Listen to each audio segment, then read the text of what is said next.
Hello everyone, Charles Watts here, the Arsenal correspondent at Goal, joining you on Wednesday. We are halfway through the week. I hope all is well and you are enjoying the sunshine if you're over here in the UK for the first time this year. And I'm sure you'll be in a pretty good mood after yesterday's big news that came out during the afternoon that Bukayo Saka had signed a new contract. Obviously, we knew it was pretty much all agreed and we were just waiting for the announcement, and it finally came yesterday. Fantastic news for everyone connected with Arsenal. The jewel in Arsenal's crown, I called him yesterday, and he is. And it is tough to underestimate the importance of getting that contract signed and agreed for someone like Saka. The poster boy of the Arsenal project, you might say. England international, 21 years old, scores goals, sets up goals, is only going to get better, plays every game. He's just, as I said, the jewel in Arsenal's crown, and they had to get it done. He was coming up to the final year of his contract, making sure that you didn't get into that final year was so important. Every single club in Europe, top club in Europe, would have been banging on his door, ringing his agent up, finding out what was going on.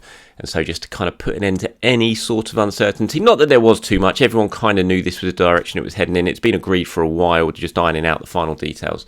But still, to have it done, just to be able to move into the summer with Saka signed, with Martinelli signed, with Gabriel signed, with Ramsdale signed, it's really good, and it shows how Arsenal are doing now. It wasn't long ago that Arsenal would have had a couple of good seasons and then their best players would have gone. They wouldn't really have been able to keep hold of them and they would have gone. But now things have changed. They're keeping the core group of this squad, which is really, really important. Obviously, fingers crossed, we're all waiting for news on William Saliba, which you would think is going to be the next contract. Fingers crossed it does get signed. If it doesn't, then Arsenal, as I've said recently, will probably have to make a big decision on Saliba as we go further in towards the summer.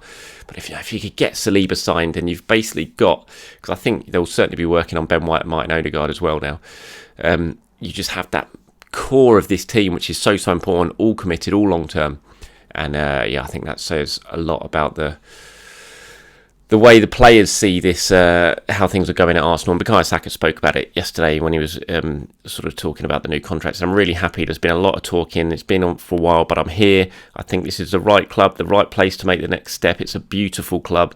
For me, it's about achieving my personal ambitions, how much I push myself and demand from myself each game, week in, week out. Then I have all the right people around me in terms of family. When I come to the training ground, my teammates and coaching staff, I think I have everything I need to become the best player I can be. And that's why I'm happy to stay here and to be here for the future, because I really believe that we can achieve big things. And, that is the feeling around the squad. Everyone's happy to be here. And I think that's really, really important. It says a lot about how they've bought into what's going on at Arsenal. And despite the disappointing end to the season, they're all looking to the future. And I don't know if you've seen it yet. Arsenal released it this morning. Bukayo speaking to Ian Wright at the Emirates about the new contract and about the season. He said this about the season. He said, obviously, speaking about this season, it hurts a lot. It really hurts so much to even think about how we've ended the season and what could have been. One thing the club, the fans can be excited about is that obviously we are all going in the right direction. If you look at the last 2 or 3 years, I think when the dust settles and all the negative emotions are out, I think everyone can look at us and be very excited for the future. And you can certainly be a lot more excited for the future. The fact that Bukayo Saka is around, as I've said, he's just so important. I called him a generational player, and I got a lot of abuse, as always, on social media for calling him that. It's like only Messi and Ronaldo are generational players, and for me, that's rubbish. They are, absolute legends of the game, the very best there are. But that doesn't mean that they're the only generational players out there. I've been watching Arsenal for 30 years now. I've never seen anyone come through like Bukayo Saka since David Rocastle. Rocky was a generational talent, and it's been 30 years basically since I've waited, and now another one's come. So he is a generational talent. I've not seen anything like Saka for so long, to come through at his age, to be a leader like he is, to score the amount of goals he does already at 21, to set up the amount of goals he does, the fact he never gets injured, just what he puts on his shoulders. He's a generational talent, 100%, and I absolutely stand by that description of him. I've seen a lot of people talking about the contract length. Obviously, it's only 4 years. It's till 2027. We'd have all loved it to be a 6-year or 5-year deal, or to have an option to extend it by another. But he didn't do that in the last contract. He's not stupid. Bukayo Saka and his agent's certainly not stupid. They know how good he is. They know how all the clubs in Europe are going to be looking at him and want him. And so they're not going to get tied into a long-term deal. I'm sure Arsenal would have tried and would have loved to have had an option to extend it to basically make it a 5-year contract, but it's not the case, and it wasn't the case with the last contract he signed. So we're probably going to have to revisit this again, certainly in 2 years' time, maybe 3, but you'd think 2 years' time. And that's just a position that they want, and they're well within their rights to do that. And look, I'd much rather Bukayo Saka sign a 4-year contract than not sign any contract. So yeah, it's a little bit frustrating, but he's just not stupid. He knows what he's worth. He knows his value. Everyone knows his value. And so why would you commit to a big long-term contract now when in 2 years' time, if you've gone up another level, if you've done it in the Champions League for the past 2 seasons, you can demand what you want on a new long-term contract. And you know that you're going to have other clubs banging on your door. So he's not stupid, and like I said, his agent's certainly not stupid, so it's not something I'm worried about at all. Edu's been speaking. He said it's been enjoyable to work with everyone to extend Bukayo's contract. It's a proud moment for all us at the club to work with Bukayo and experience his great journey from his academy through to our first team. He's developed into one of the best players in the game. We're looking forward to enjoying together the next step with us. And he's already one of the best players in the game. Honestly, obviously he had a little dip at the end of the season. I honestly think he's the best right winger in the world. And I know Liverpool fans are going to jump on that and go, oh, Mo Salah. And yes, he's had another remarkable season, even though Liverpool been poor for large chunks of it. Salah still scored a remarkable amount of goals. But if you ask me now who I'd want in my team, Bukayo Saka or Mo Salah, it'd be Bukayo Saka every day of the week, mainly because of the age. But he's just a fabulous, fabulous talent. And the fact Arsenal kept hold of him and they're going to have him for a long time is just so important. And he's only going to improve. That's the exciting thing, I think, with Bukayo. You're seeing every single season, you're seeing him improve and go up another level, and he's still got plenty more to give, and he's got a manager in Mikel Arteta who's going to demand that he improves and he produces more. And the way he's ended this season shows that there is room for improvement. He can get better. He can I don't know, sort of step up more when needed at times. And I think Mikel's got to take a little bit of blame, certainly, for the way things have sort of petered out with Saka's season, because he's played him so much. I saw a stat that if he plays or starts this weekend, which he will, then he's going to be the first Arsenal player since David Seaman to play every single league game for 2 seasons in a row.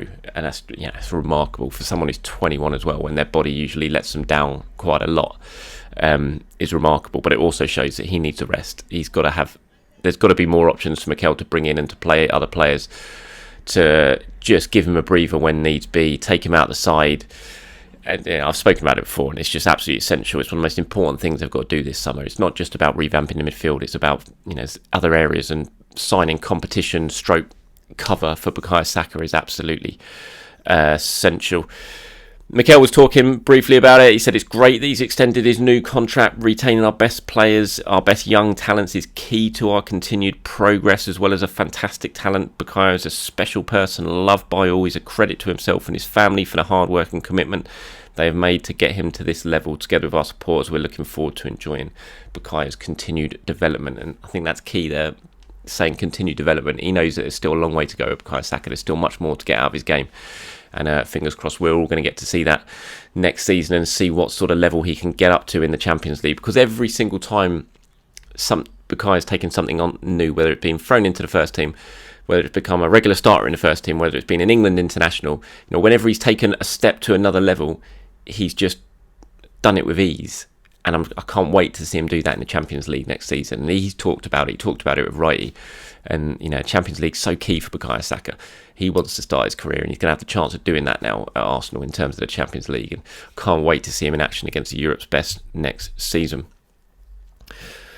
Transfer-wise, there's not really much going on to talk about. We're still waiting on developments with Granit Xhaka. Nothing coming out of the club just yet. As I said yesterday, as much as Granit was trying to put pressure on and wants something sorted out before the game against Wolves, talks are still ongoing. Obviously, that can change at any moment. An agreement can be reached at any moment, so there's still plenty of time for something to come out before Sunday's games. But talking to someone yesterday, it was still very much, look, it's ongoing. There's nothing absolutely finalised yet, so we're going to have to wait and see what happens with Granit Xhaka. There's lots of talk at the moment about Manchester United making a move from Mason Mount. Sammy Motbell over at the Mail reporting that today, which is an interesting development. Liverpool very, very keen on Mason Mount, Arsenal as well.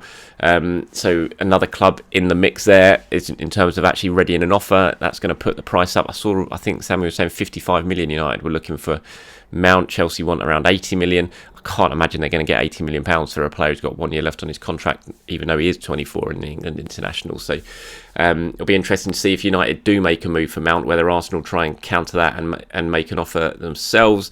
They're very interested. They've spoken. They've had talks about it, but nothing's gone in as of yet. I wonder if maybe something needs to happen with Emil Smith-Rowe first before you sign a Mason Mount, or try and sign a Mason Mount. Do you need to get players out first before you bring players in? Because if you go and bring in a Mount, for example, and then you can't get Smith-Rowe out, then you're sort of stuck with two very similar players and that's going to affect morale, all that sort of stuff. We've seen it with Arsenal before, so we'll wait and see. But yeah, interesting development there on Mason Mount. Ainsley Maitland-Niles, of course, is leaving Arsenal. He's been talking about that and his time on loan at Southampton, which is now coming to an end. He'll play his final game on Sunday there before becoming a free agent in the summer.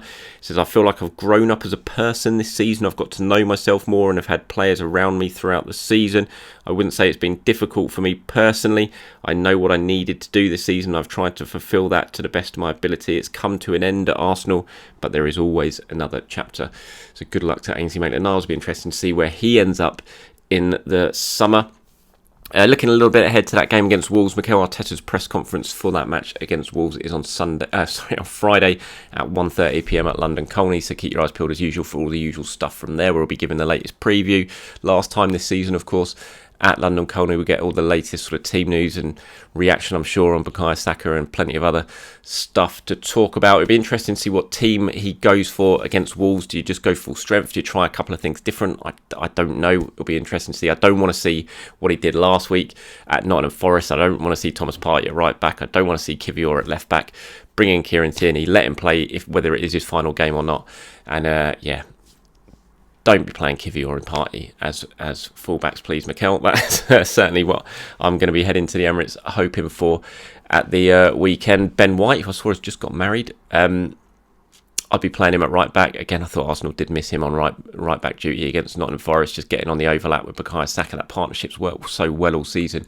I'd bring him back, certainly. Move Kivior into the centre alongside Gabriel. Play Tierney as left back and just see what you can get from it. Yes, you're going to be a little bit different. There's no Zinchenko, so you're going to have two kind of overlapping fullbacks, but still better than what we saw. It's still going to offer more threat than what we saw at the weekend against Nottingham Forest. So hopefully Mikel will make changes. I'm sure he'll speak about that in his press conference. I can't imagine there'll be too much more sort of differences for him, whether it's the last game of the season, just because it doesn't mean too much. Will he hand anyone a surprise start? Will he bring Emil Smith-Rowe in? Will he give Fabio Vieira a go? Will Eddie Nketiah come in and get a start, given Gabriel Jesus hasn't been in the best of form recently? Reece Nelson, will he give hopefully Reece Nelson's recovered from the illness that's already missed out on a weekend. Will he give him one last appearance to see if he can convince him to sign a new contract? It'll be interesting on that regard, what sort of reception Reece Nelson gets. I'm sure it's going to be a very, very good one, because everyone in the stadium will be well aware that it is probably, unless he changes his mind, going to be his last appearance for Arsenal. So there's going to be a few goodbyes for that one. I'm sure the sort of lap of appreciation at the end will be very well attended, because I'm sure everyone will want to say well done and thank you to the players, because as disappointing as it's been one hell of a season, and certainly everyone, match-going fans at the Emirates, have had a blinding time this season. The atmosphere's been great, so I'm expecting a really good atmosphere on Sunday to say goodbye to this season ahead of the summer. All right, that's it from me. Thank you very much for watching. As always, have a very good Wednesday. I'll be back tomorrow as we really start to gear up for the final Arsenal game of the season. Have a great day, everyone. Speak to you soon.